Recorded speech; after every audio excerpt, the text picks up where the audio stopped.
السلام علیکم ورحمۃ اللہ وبرکاتہ۔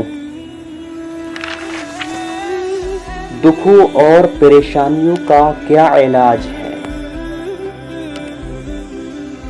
جب ہم صحابہ کرام کی سیرت کا مطالعہ کرتے ہیں تو معلوم ہوتا ہے کہ آپ ہر وقت ہمیشہ اپنی تربیت کی بہتری اور کامیابی کے متلاشی رہتے تھے۔ اکثر اوقات آپ صلی اللہ علیہ وسلم سے یہی سوالات پوچھا کرتے تھے کہ اللہ کے رسول صلی اللہ علیہ وسلم، ہم کامیاب کیسے ہو سکتے ہیں؟ ہماری نجات کیسے ممکن ہے؟ ہمیں جہنم سے خلاصی اور جنت میں داخلہ کیسے ملے گا؟ آپ صلی اللہ علیہ وسلم بھی صحابہ کرام کی رہنمائی فرمایا کرتے تھے، اصلاح و تربیت کے جواہر بیان فرماتے۔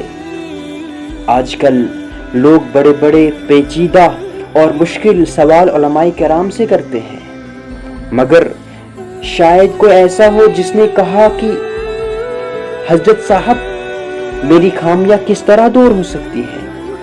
میری اصلاح بہتر کیسے ہو سکتی ہے؟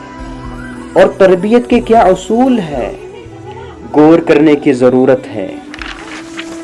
جنتی شہزادے اپنی تربیت کے لیے کیسے سوالات کیا کرتے تھے جناب محمد الرسول اللہ صلی اللہ علیہ وسلم سے؟ نبی کریم صلی اللہ علیہ وسلم کے پاس عقبہ رضی اللہ تعالیٰ عنہ تشریف لاتے ہیں اور سوال کرتے ہیں رسول اکرم سے کہ پریشانیوں سے نجات کیسے ملے گی؟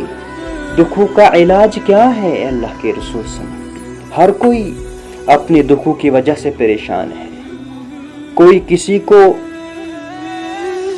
معذوری نے دکھی بنا دیا ہے، اور کوئی کاروبار کی وجہ سے پریشان ہے، کوئی اپنے محبوب کی وجہ سے دکھی ہے۔ غرض یہ کہ ہر کسی کے ساتھ دکھ آتے ہی رہتے ہیں، مگر ان کا علاج کیا ہے؟ رسول کریم صلی اللہ علیہ وسلم نے علاج بتلاتے ہوئے فرمایا، وَابْكِ عَلَىٰ خَطِیئَتِکَ، اے عقبہ رضی اللہ تعالیٰ عنہ، اپنے گناہوں پر رویا کر، اپنی غلطی کو یاد کر کے اللہ کے سامنے رویا کر۔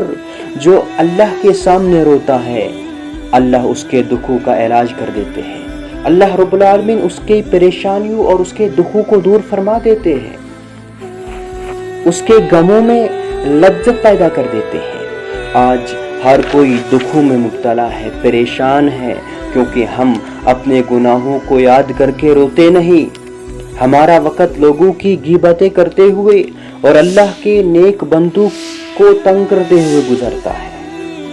سامعین کرام، اپنا بھولا ہوا سبق یاد کر لیجئے اور چھینی ہوئی دولت دوبارہ حاصل کر لیجئے۔ تنہائی میں بیٹھ کر شرمندگی کے آنسو بہائیے۔ نبی کریم صلی اللہ علیہ وسلم نے فرمایا کہ ان دکھوں کا علاج یہی ہے، اگر تیرے اوپر کوئی پریشانی آئے تو تو پریشان ہونے کی بجائے اللہ کی رضا کے ساتھ راضی ہو جایا کر، کیونکہ جو اللہ غم دینے والا ہے، جو اللہ پریشانی میں مبتلا کرنے والا ہے، وہی اللہ غموں کو دور کرنے والا ہے، پریشانیوں اور مصیبتوں کو دور کرنے والا ہے۔ اسی کے سامنے معافی مانگا کر۔ اللہ رب العالمین اس پر ہمیں عمل کرنے کی توفیق عطا فرمائے۔ السلام علیکم ورحمۃ اللہ وبرکاتہ۔